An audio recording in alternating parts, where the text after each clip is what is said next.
All right, so my name is Damon with Guards Lawn Maintenance.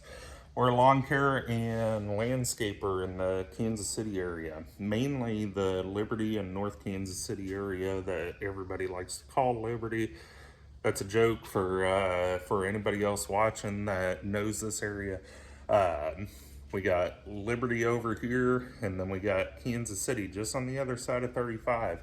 Everybody calls Kansas City in this little pocket of Kansas City, they call it Liberty because Liberty is a little bit higher end and it's a little more hipster and whatever. It's a nice town, guys, but I digress. So yeah, we're gonna talk a little bit about knowing your numbers, okay? And let me tell you, if you're charging $45 a week, you're not making the kind of money that you think you are. So make sure you watch the whole video because there's some really, really good information in here that I wish I could have found.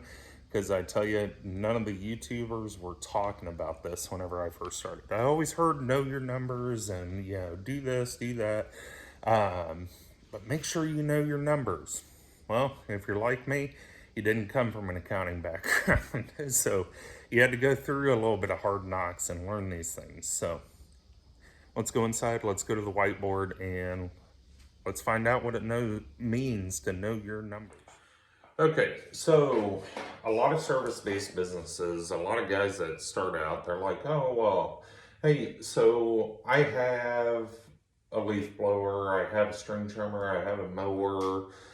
Guys, that's all great, but we need to look at overhead recovery.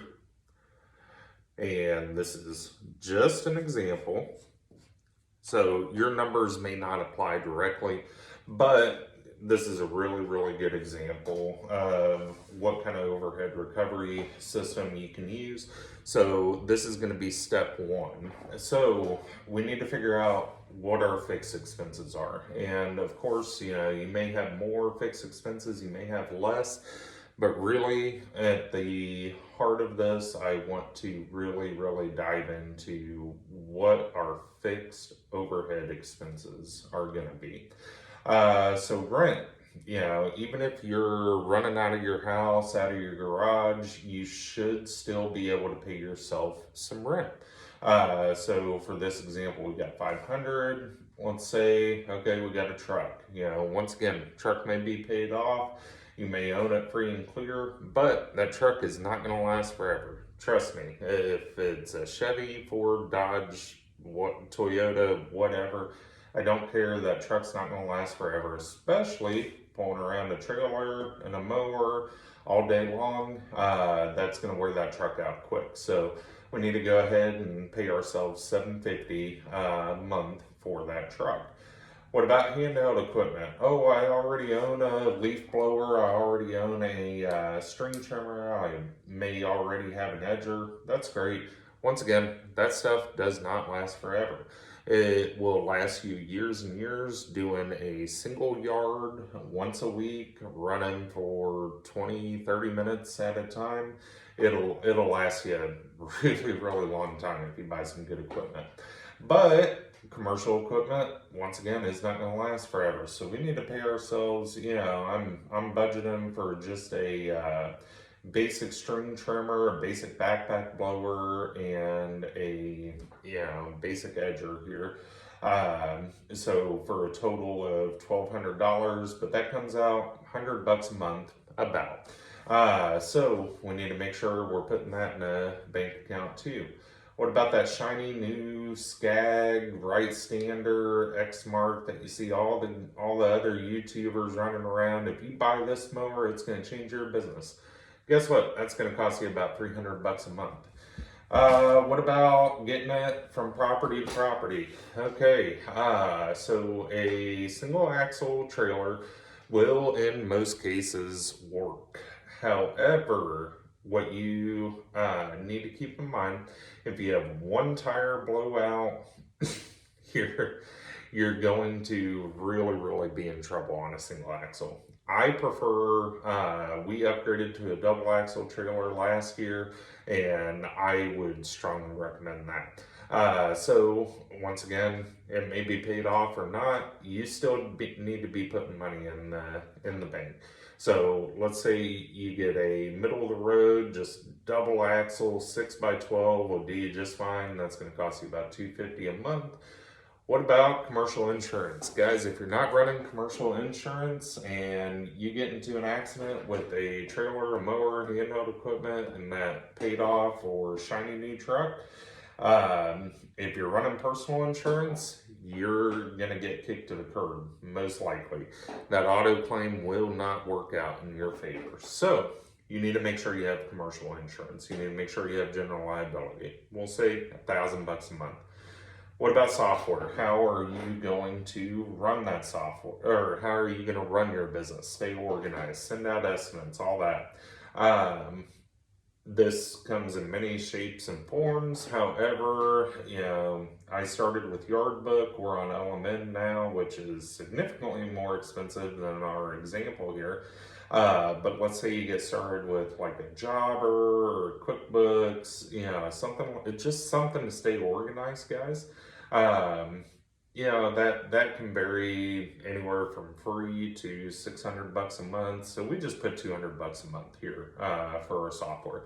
So we have a total of $3,100 per month just to be able to go and do the work, just to be able to go and cut grass in a profitable manner. So we're gonna erase this. I'm gonna write down how to take this $3,100 and basically recover that. Okay, so we need to recover this cost, and we're going to go into how to do that in our next example. Okay, so from our previous example, so we had $3,100 fixed monthly expenses. We're not going to get into variable expenses today, but you guys can use the same math that I've got wrote here to figure out what your variable expenses are. Your variable expenses are going to be like your maintenance, so oil changes on the mowers, blades, trimmer line, just those little odds and ends. And you can take those and actually group them, kind of like what I did with the handheld equipment. So you can take those variable expenses and kind of roll those into one monthly bill to help make the math a little bit simpler. But we're going to go ahead and work through this. So let's say your fancy little business solo operation has 40 yards weekly and you get 30 cuts per year. I'm in the Kansas City market, so we get somewhere in between 28 to 32 cuts per year, somewhere around 30 cuts per year. If you're a little further north, you may get 24, 26. If you're further south, like my friends down in Florida, you're gonna get year-round cuts down there. If you're like Orlando and below, or like if you're over in California, you'll get more cuts. But we're just going to use this for an example to help show you guys math. I'm a visual person, so let's say we get 1,200 cuts per season. So we have 3,100 just in fixed expenses, remember. So for little Billy Bob, Damon, whatever, it doesn't matter. It's going to cost you somewhere around $37,200 per year just to go to work. So we got our $37,200 divided by 1,200 cuts per season. And the reason that we're stretching this out over the course of the year is because if you're like us and you have winter, then you're not going to be able to cut the grass during the winter. So we have to recover that cost whenever we're out doing our work. So we have our $37,200 divided by 1,200 cuts per season. That comes out $31 per cut. That is just in fixed expenses. So whenever So we're going to go ahead and erase this. We're going to go ahead and run over our top line revenue because, you know, that's all anybody cares about. Everybody always wants to talk about top line revenue. Okay. So, so we're going to erase this and we're going to do top line revenue. And then we're going to actually figure out how much we're going to bring home if we just cut the grass for you know, whatever amount I end up putting up on this example. So hold on 1 second and we'll be right back. All right, guys. So we are, in this example, we're going to say $45 per cut. Okay, that's usually what I see people in my area advertising for, is somewhere around like the 45. For some reason, 45 is the new $20 cut. So let's go ahead and so we got $45 per cut. We get, remember, we have 40 weekly clients.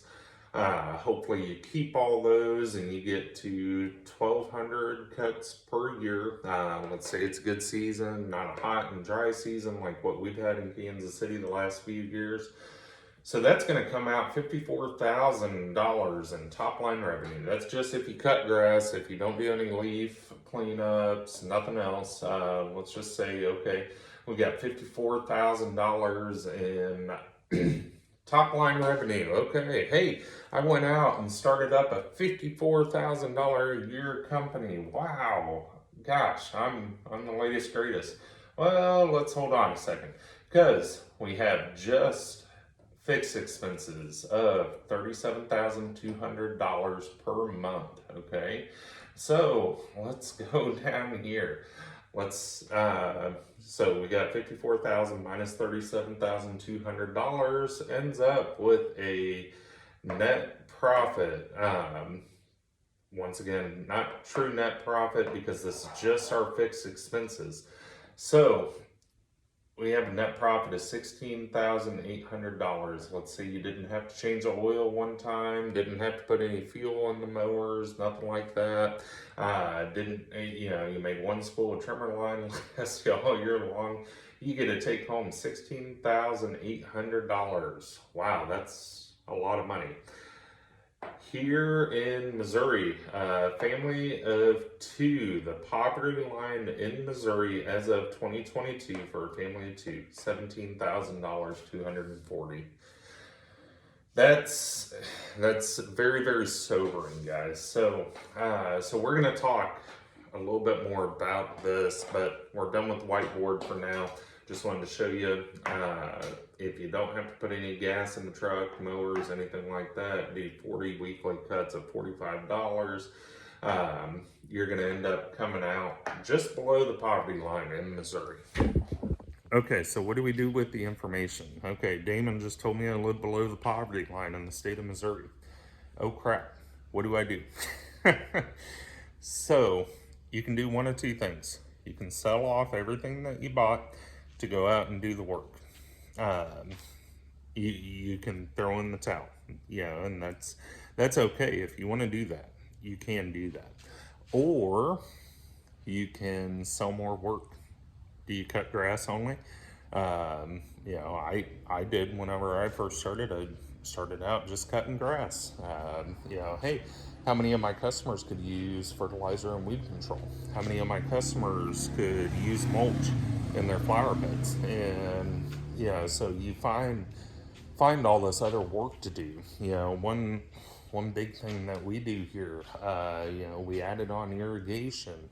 We added on landscaping. We're getting into the design build stuff. So guys, there's a lot of other work you can sell. You're at the house every single week. Find some more work. You don't have to just cut the grass.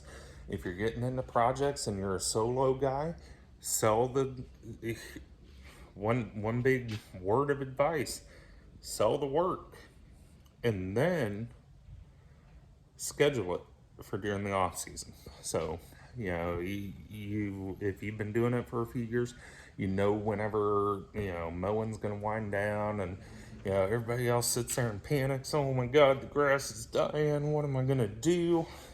Sell the work, schedule the work for during the off season. You know, you don't need to be out there selling a retaining wall, trying to sell a retaining wall whenever it's December and you haven't worked for a few weeks and the bills are stacking up. Guess what? Little Timmy just broke his leg. Oh crap, that ER bill's gonna kill us. What are we gonna do? Sell the work now. It's, you know, the end of July. You can go in. You can. It is okay to do that as a solo guy or even a small company. Sell the work and do it in the off season. So you can do that. There's so many things you can do. But what you cannot do is you can't sit there and do nothing about this, okay? So you can take this information, you can have an oh crap moment, that's okay. But then you got to do something with that information, okay? You got to keep in mind, hey, running a business is expensive, even as a solo operator. It's even more expensive, even more risky. There's pros and cons to growing a business, but we're not going to get into that. But even as a solo operator, guys, it's even more of a risk to you and your family if you take this information and do nothing with it. And so if you guys like this video, you want to see more information, leave me a comment below. But guys, please share this information. I don't ask you to share it because I want some sponsorship deal or anything like that. We're profitable, we're okay. I'm not out here trying to make YouTube millions, you know. Brian always jokes about like, oh, the YouTube millions paying for all his trucks. Guys, I've sat in a classroom with Brian. Brian runs a legitimate company. You know, Blake with B&B Lawn Care runs a legitimate company. But it didn't happen overnight, you know, and it took them years. But thankfully, with the power of YouTube, power of TikTok, we can spread this information. We can get that information out to people much, much quicker. So if you found this information valuable, please don't keep it to yourself. Share it with all your buddies. Because if you're like me, you got friends that cut grass. You got friends that do landscaping, lawn care, whatever. Share this video with them. Help them. Because we can't just be inactive in this, okay? Running a business is expensive. It's very difficult. Even if you're a solo operator and you own a job, that's okay. But share the information anyways, because it's going to help somebody out there, okay? And I hope it helps you. But we'll see you next time. Over and out.